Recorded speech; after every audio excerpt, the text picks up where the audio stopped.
Hi, Andrea. Hi, Mark. Hi. Thank you so much for agreeing to do this interview with me today. You're welcome. Can we start by my asking you to introduce yourselves, please? Andrea? Yeah, my name is Andrea Clark. I'm the manager of Anglia here in Suffolk. Thank you. Mark? And hello, my name is Mark Tonter. I am a self-advocate and I've been working with Anglia for quite a long time. And also I'm sort of voluntary, doing it as a voluntary thing now. So yeah. Brilliant. Thank you. I've got 4 questions for you, some of which you'll both be answering. And the first one is, how are you looking after yourselves during the pandemic? And also for Andrea, how have you been supporting your team? Well, I've been looking after myself by getting up at 7 o'clock in the morning and driving to Felixstowe and jumping in the sea, which has been really good. A really great way to start the day when it's been possible, and luckily the weather's been amazing, so that's been pretty much, every week I've been able to do that, so that's good. I've been in lockdown with all my family, so I've had a team of chefs cooking for me all the time, so that was really nice too. So and I really love gardening, and I've got a nice garden, so walking, gardening, seeing all my family together was really lovely. Yeah. Mark, how have you been looking after yourself?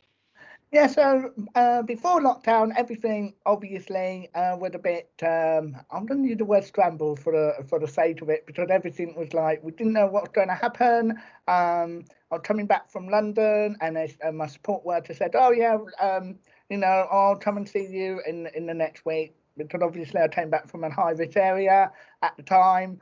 Then they said, "No, sorry, we're not going to support you." So it's been really, really difficult. So for me, I would say it would progress as the time went on, if you get what I mean. But I still have no support. So literally what we have to do is try and find ways to sort of entertain things. So I've actually went on to Zoom. We'll tell you a bit more about what we've been doing in a minute with that. But not just in terms of ACE, but with me personally, been actually, gone online and done some bits and pieces. Some of the stuff I've actually featured last week in BBC Radio Suffolk. So some of the stuff I was doing with like disco I've got a DJ app on my on the actual Mac. So I was actually busy doing that. I've been involved in lots of Zoom, different types of Zoom calls as well.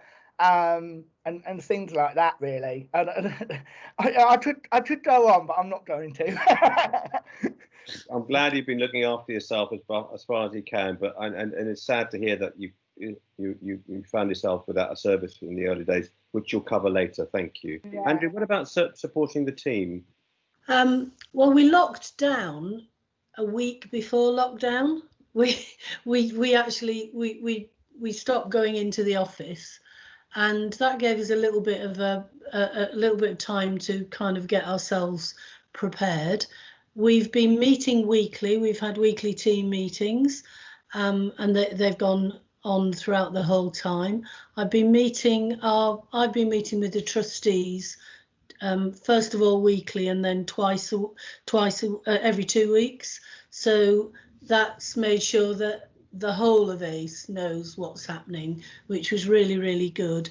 And we've given the staff another extra couple of days off. We had a really intensive 3 weeks at the beginning to get everything sorted. So we just said, right, you all have a day off, and that's just, not your holiday, just go and do something nice. We've been doing quizzes. We've been doing, we've actually talked to one another more in lockdown than we normally do, because it's very easy to get the whole team together for half an hour on a Teams meeting, and it's not so easy because we cover the whole county, to get us together for a team meeting. Normally, there's always apologies because something else is happening. So I think we've got to know one another really well, and we've really supported one another and all the different elements of the work we've been doing. It really has felt like a team effort. So that's been great, I think. That really reflects your culture at ACE, actually. That's good to hear. Yeah. And my second question for you is how has ACE Anglia adapted, and you've probably just started touching on that, and changed during COVID? Yeah, well, we adapted really easily because at ACE we've been using Zoom for quite a long time, so it wasn't a new thing for us. So everything went online. We haven't missed anything. We haven't changed anything that we would have normally done. So when Mark tells you all the things we're really proud of, in fact, we've added to it. So at the beginning, our formal advocates were not seeing people, but we worked very quickly with Total Voice Suffolk and all the other partners in that to make sure that people still had an advocacy service the whole time, albeit different in a different way, but we've continued that throughout. Numbers they dropped a little bit, referrals, but now they're coming back on board, so that was good. Our People First groups we did online. Yeah. We did Suffolk People First online. We still managed to do conferences, and so I think all in all we adapted really well, and we supported self-advocates in Suffolk and all over the country to get online. There's been a great network of self-advocacy groups from all over the country get together weekly and in various different groups. So we've been meeting with groups with Learning Disability England. We've been meeting with a group about technology with Skills for Care and advocacy organisations. So we've really got some friends around the country, and there's been a massive surge in self-advocacy. It's been absolutely wonderful, and that's helped us, and things that we've done in Suffolk have been shared all over the country. So one of the best things we did, and Mark will tell you a bit more, but we did easy read guides to get people on Zoom and Teams and all those, and they've gone everywhere. Everybody's been, emailing us and saying, can you, and we've been rebranding them for people if they wanted us to, so it looked like it was theirs rather than ours. And yeah, so I think we adapted really well, but we're quite a techie organisation anyway, I think, in some ways. So yeah, I think that was good. You were really on the front foot then, weren't you? This is here, and the growth and self-advocacy is music to my ears. It's all about ACE, and the fact that you knew you weren't alone because you had connections nationally must have helped as well. Yeah. Mark, did you want to add to anything of that? I'm totally going to say it. Some of it was already nicked from Andrea already. So the other stuff we've been doing, and we've obviously, like what Andrea said, in terms of the advocacy side of it, in the national front as well as local. So we've done Talk Tech 2, which was last year we had Talk Tech 1 in where was it? Was it Suffolk? It was in University. Yeah. University. Yeah. Yeah, so we've done that, and then this year, despite the numbers, because the numbers of learning disabilities, we needed to see if we can get some more. So hopefully we can look at ways around that in the future. So the Talk Tech on Talk Tech 2 was done on Zoom, which was it was successful.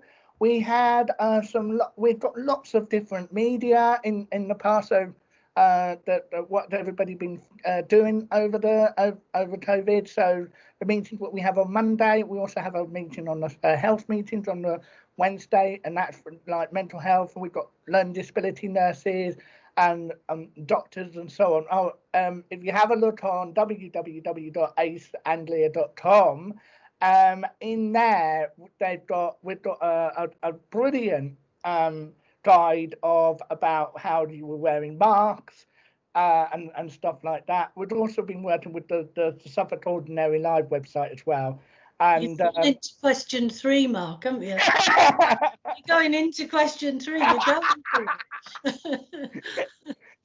So there's lots and lots of like general sort of resources and stuff like that.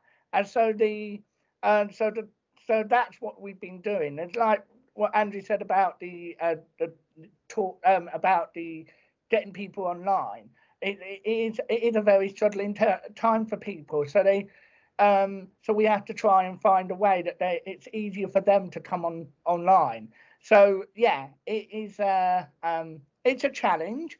It still is a challenge because we still got people who haven't, we haven't seen some people. So we're, so basically that's what we've done. We're hoping to, help them to know how Zoom works, how the whole technology works, and how to read stuff online as well. Because normally we just deal with papers, don't we? Like and everything is now sort of accessible. So yeah, you've been in the news a lot, which is fantastic. You're out there talking, and as you both said, the accessible formats for instructions on using things like Zoom and much more. We've used at Healthwatch a lot, so and I know loads of people have been really appreciative of that. Yeah. So yes, so Andrea's right. You have touched on a little bit about the third question, which is, can you tell me about some of the good work you've both been doing?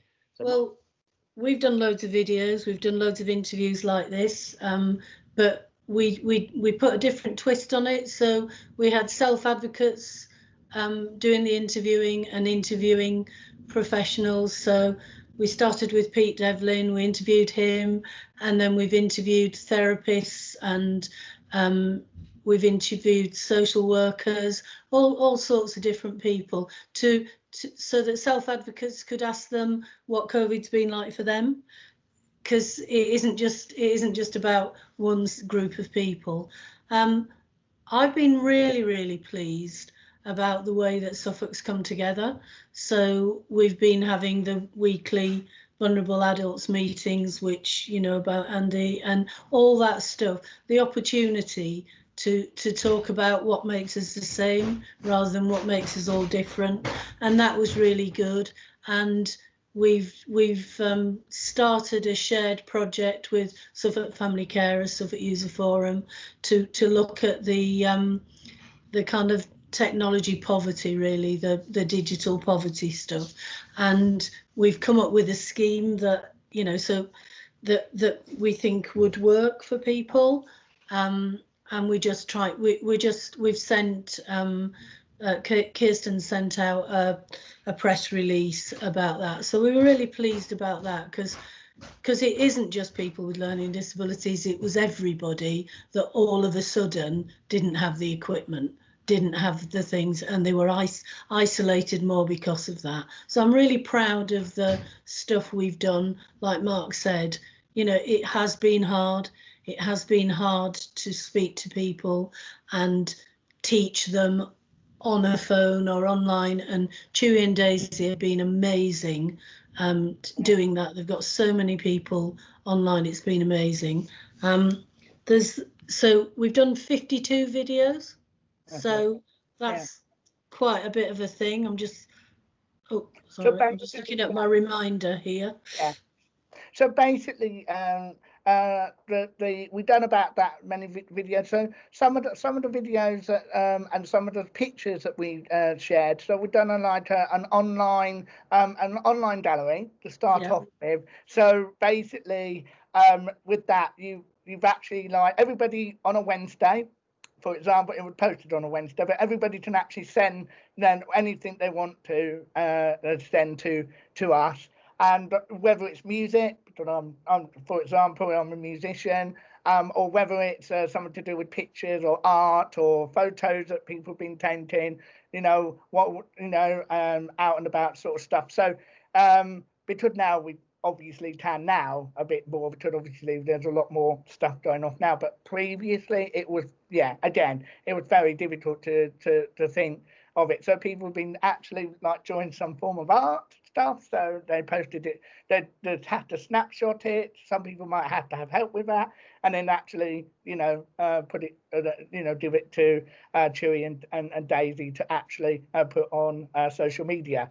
So yeah, so that's definitely one of the interesting ones, and I think currently we're doing blogs, so people are actually doing like long blogs of, you know, what it feels like, and them kind of things. I mean, I haven't seen them myself, but I do know that I do. They're really good.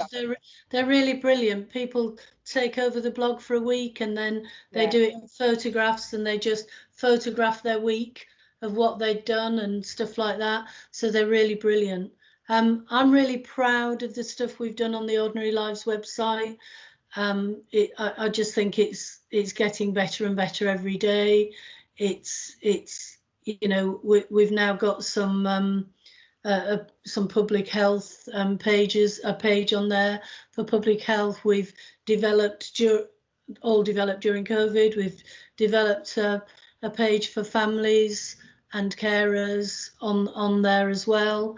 And so, you know, and the information that we've been putting out, again, you know, the people that I'm most pleased is that I'm getting self-advocacy organisations from all over the country, you know, emailing me and saying that was useful, that was really good. We had health and social care, we had a meeting with health and social care in Wales, and they wanted to know all about what we were doing in Suffolk, and, you know, especially all the health resources that are on the website, and the annual health check work that we've been doing, the peer educator stuff. So all that has continued, but in a different way. So at the moment, we're working with the CCGs to look at annual health checks, but obviously the new flu campaign's coming up. And we've had, I think Mark touched on it before, but I think it's something that's probably unique. We've had a weekly Zoom meeting with the Learning Disability Liaison nurses from NSFT, and we've had guests. So Roger Blake, the nurse from the Ipswich Hospital. We've had Dr. Ben Soloway. He's done loads of great videos for us, and you know, it's really worked. People have been able to come online, talk to health professionals about their concerns, about their fears, and then on the back of that, we've, you know, Jerry, one of the liaison nurses, has made some videos with us about getting to sleep and anxiety, and Dr. Ben, as he doesn't mind being called, has done a whole thing about masks and things like that. So people's anxieties have led, you know, the solution to it was that they were involved in developing something that would help others. So I think that's been unique, and that's been really good, and it's certainly something we want to carry on, because the main thing for me is that we've been able to speak to people that we probably wouldn't have been able to speak to before, you know, and I think that's mirrored all over health and social care, and in the voluntary sector. You've been able to meet people that you might have had to wait months to get into, you know, a meeting with in real life. But so that's been great, and I think that's helped everybody, whoever you are, whoever you represent. I think that's helped. It's broken down a lot of barriers, and it's got things going. Absolutely, those diaries are so important for when we look back and we don't forget, you know, the good, the bad, the horrible stuff, all together. And you're absolutely right. In fact, this probably weaves into the last question quite nicely, because you are also absolutely right, both of you, that we've come together as a system really easily and really well, let's just hope that the barriers don't start coming back up again after we've sort of come through this stage. So with that in mind, what learning do you think will come from the outbreak? Doing more stuff online, and especially where we need to kind of now recognise that it isn't just going online and speaking to your friends, which we do. It's going online, speaking to people that you never sort of thought that you would speak to, and especially with professionals and stuff like that. Making sure that things are accessible for people now, because what I found in the past is that within the NHS, as well as some other bodies, we've been working very, very strongly, haven't we, Andrea, with between ACE and obviously the ordinary life stuff, the Learning Disability Partnership and stuff like this. And one of the things that we are very privileged for, I suppose, is the fact that we can do accessible information stuff. And I think if we can get the NHS to catch up, then that will be really, really useful. But I think we're slowly getting there. And I think once we've got that on the ball rolling, and I do know, I'll tell you a bit about that later on. But I do know that one person we always had appreciate to try and do the work. He sadly passed away, but he was certainly he tried his hardest to try and get the NHS England to get their thing up about accessible information. So we're definitely looking at. We're still going to be continuing doing that. So just having a quick look. So yeah, great connection with the Learning Disability England. We'd actually been going to their meetings quite a bit. So theirs is not like weekly, but they're certainly something that it's similar to one of the other meetings we do with the families and self-advocates that actually done nationally as well. So that their meetings are very much similar, but in the fact that we look at it from a wider scale. So we've been doing that. Do you want to continue? Yeah, I'll go. I think it's been a really, really good time for co-production. So, as Mark's just talking about, a lot of things have come from that. There haven't just been meetings for meetings' sake. So a lot of those meetings with big groups of, there's always an action at the end of it and something happens. So that's really good. But we're co-producing on a scale that, you never thought possible, because to get all those people in a room would have been virtually impossible. We're just about in September to do the refresh of the learning disability strategy. So and we're going to do that online. We're going to host all that online. And we've got 62 people joined up for that from all over everywhere, not in Suffolk, but all different kinds of people, different kinds, family carers, different kinds of professionals, self-advocates. So it's that is very exciting for me. Yeah. That's and then we've also, because we advertised it, we've also had providers ring us up and ask us if we can send material out so that they can work with the people in their organisations and feed into it that way. So that I think we'll find new ways of doing co-production in the future, and I think that's really brilliant. Right at the beginning of COVID, I think the second week of lockdown, we did a project that was funded by NHS England, and we did it with NSFT and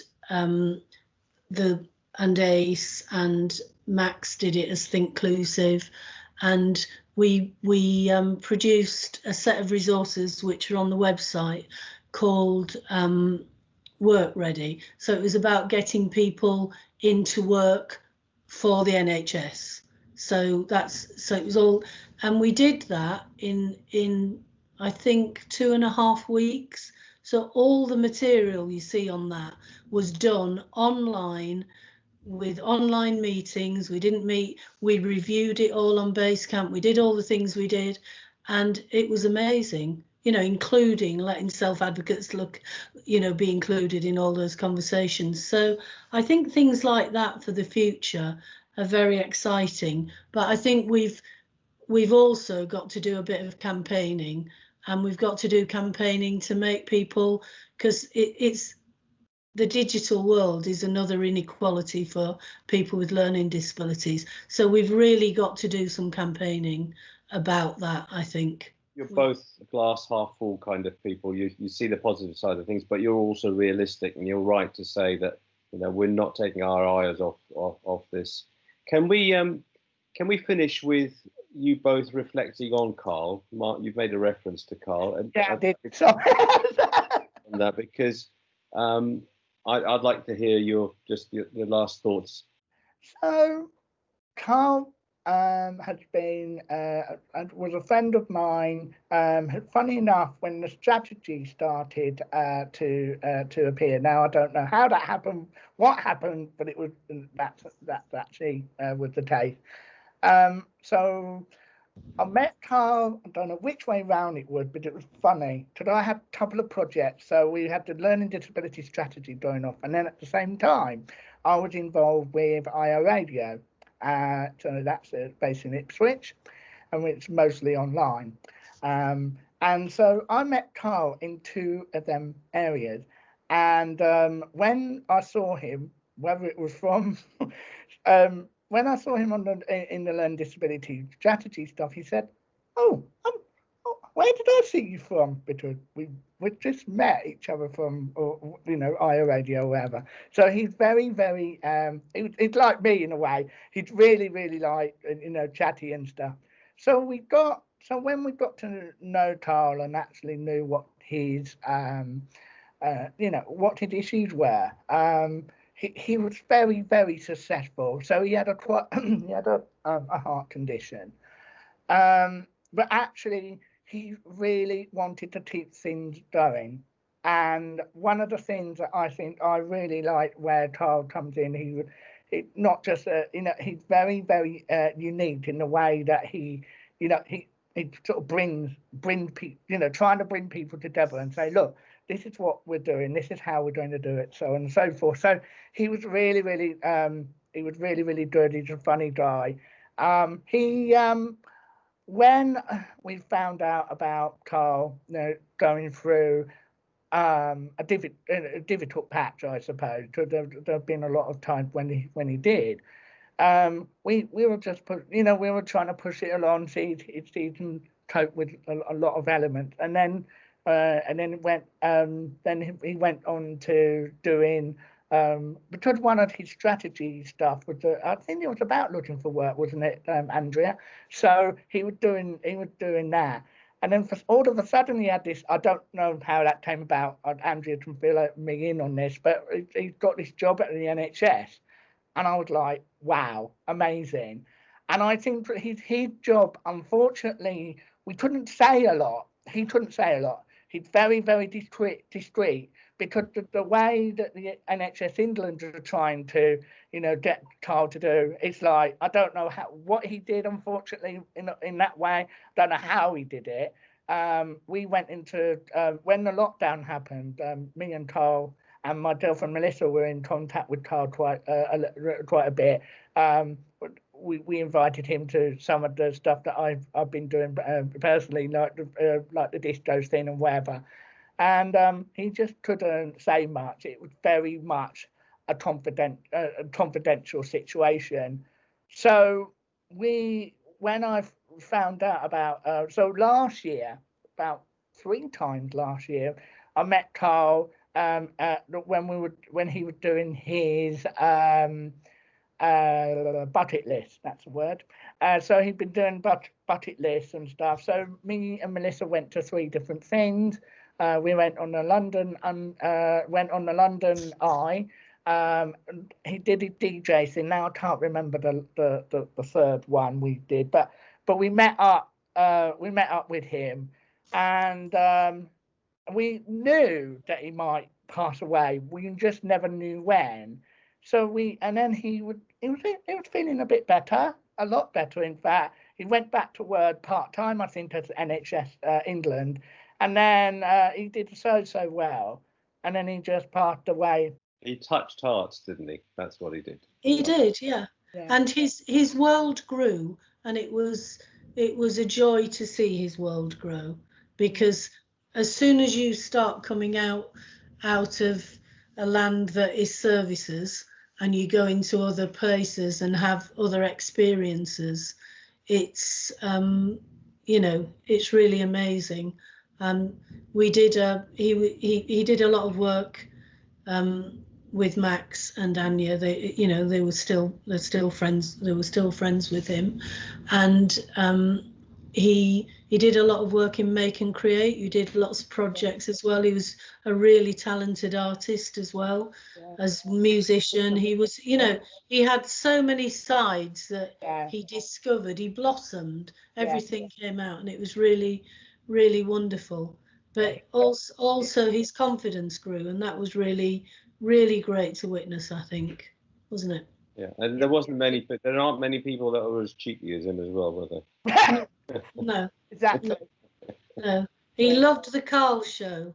He would have loved his name plastered everywhere. Thank you both for your time. It's been really special, really, really special. Thank you. And I mean, you've given me an insight into what you've been doing, and you're almost unique in the way that you started off by saying, or describing the way that you were actually on the front foot, because you were already using digital, you're already using Zoom, you're already involving people online. So that's really, really good to know, and it bodes well for the future. Thank you. Thank you. You're welcome.